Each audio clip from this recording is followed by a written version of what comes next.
The execution that affected the history of the United States was the execution of John Brown.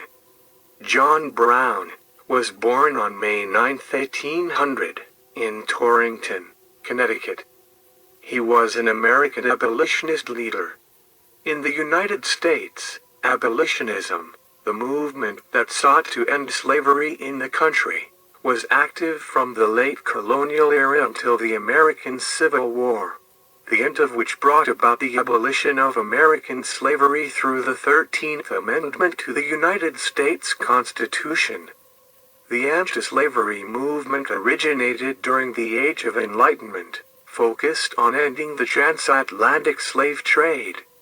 In colonial America, a few German Quakers issued the 1688 Germantown Quaker Petition against slavery, which marks the beginning of the American abolitionist movement.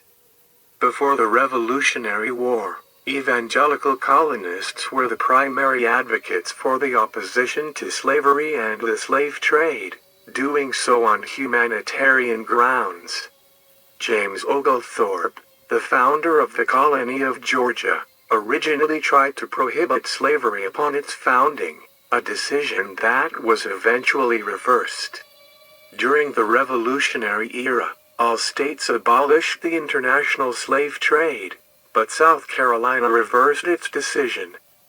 Between the Revolutionary War and 1804, laws, constitutions, or court decisions in each of the northern states provided for the gradual or immediate abolition of slavery.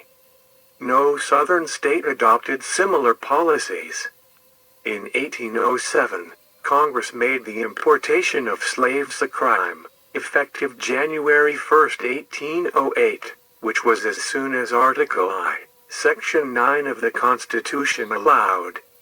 Immediate emancipation became a war goal for the Union in 1862 and was fully achieved in 1865. At 16, Brown left his family for New England to acquire a liberal education and become a gospel minister. 17, he had his bread baked by a widow, Mrs. Amos Lusk. As the tanning business had grown to include journeymen and apprentices, Brown persuaded her to take charge of his housekeeping. She and her daughter Dianthe moved into his log cabin. Brown married Dianthe in 1820.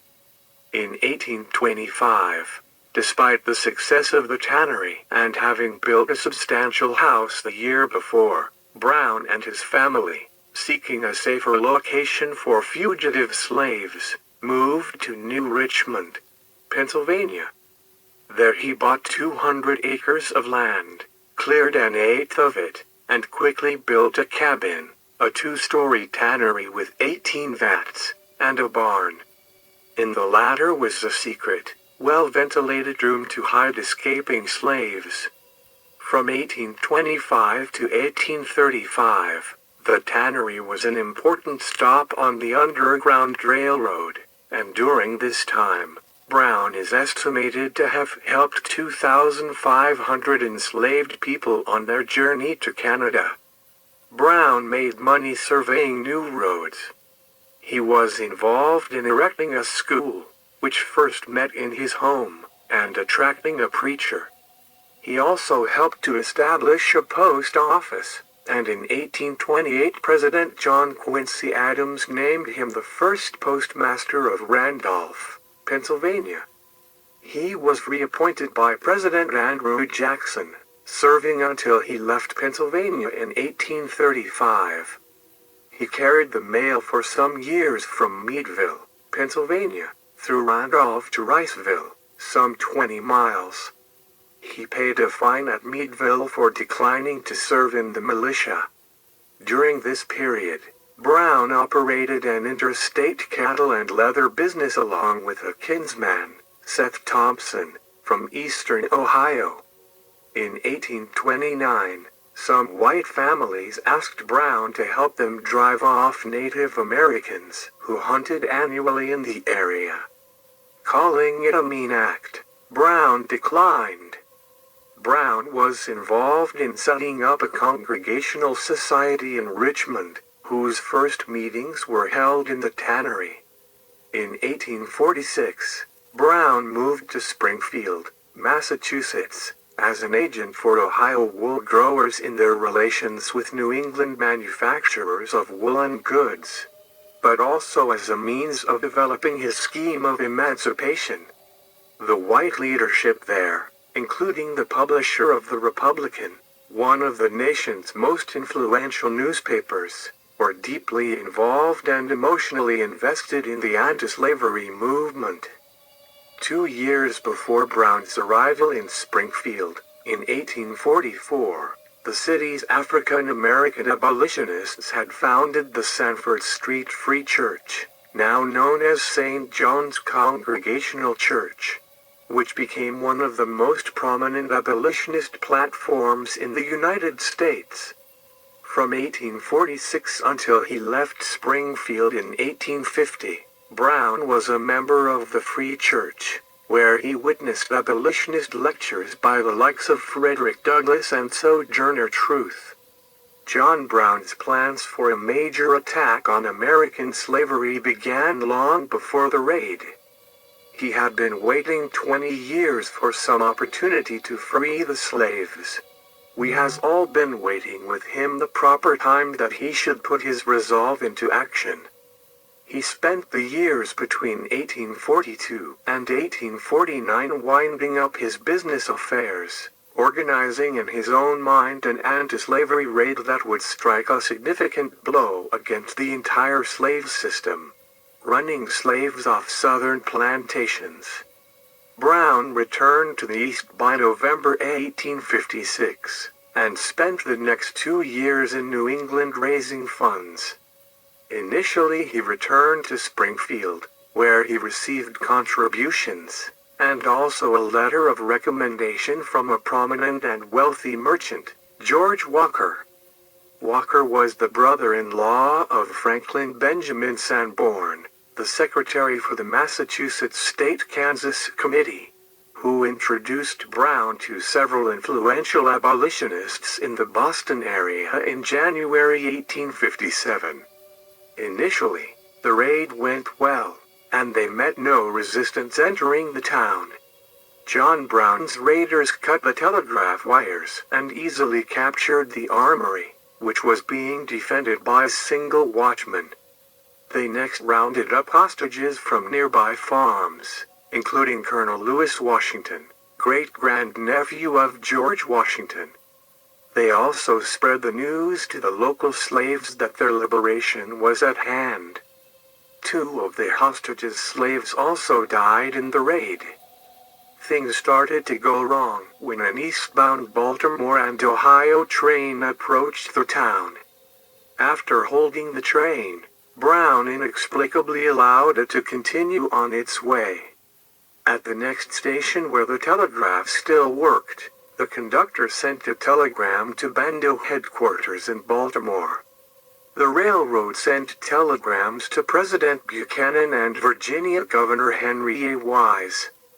By the morning of October 18th, the engine house, later known as John Brown's Fort, was surrounded by a company of U.S. Marines under the command of First Lieutenant Israel Green, USMC, with Colonel Robert E. Lee of the United States Army in overall command. Army First Lieutenant J.E.B. Stewart approached under a white flag and told the raiders their lives would be spared if they surrendered. Brown refused, saying, "No, I prefer to die here." Stewart then gave a signal. The Marines used sledgehammers and a makeshift battering ram to break down the engine room door. Lieutenant Israel Green cornered Brown and struck him several times, wounding his head. In 3 minutes Brown and the survivors were captives. Altogether, John Brown's men killed 4 people and wounded 9.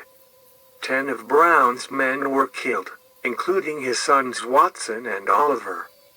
5 escaped, including his son Owen, and 7 were captured along with Brown. They were quickly tried and hanged 2 weeks after John. Among the raiders killed were John Henry Coggy, Lewis Sheridan Leary, and Dangerfield Newby. Those hanged besides Brown included John Copeland, Edwin Coppock, Aaron Stevens, and Shields Green. John Brown and the others captured were held in the office of the Armory. On October 18, 1859, Virginia Governor Henry A. Wise, Virginia Senator James M. Mason, and Representative Clement Vallandigham of Ohio arrived in Harper's Ferry. Mason led the 3-hour questioning session of Brown. On November 2, 1859, after a week-long trial and 45 minutes of deliberation, the Charlestown jury found John Brown guilty on all 3 counts. He was sentenced to be hanged in public on December 2, 1859. The trial attracted reporters who were able to send their articles via the New Telegraph. They were reprinted in numerous papers. It was the first trial in the U.S. to be nationally reported. On December 1, 1859, John Brown's wife arrived by train in Charlestown, where she joined him at the county jail for his last meal. She was denied permission to stay the night, prompting Brown to lose his composure and temper for the only time during the ordeal.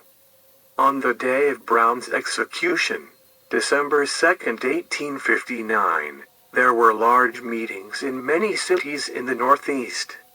His last words were, "I, John Brown, am now quite certain that the crimes of this guilty land will never be purged away but with blood.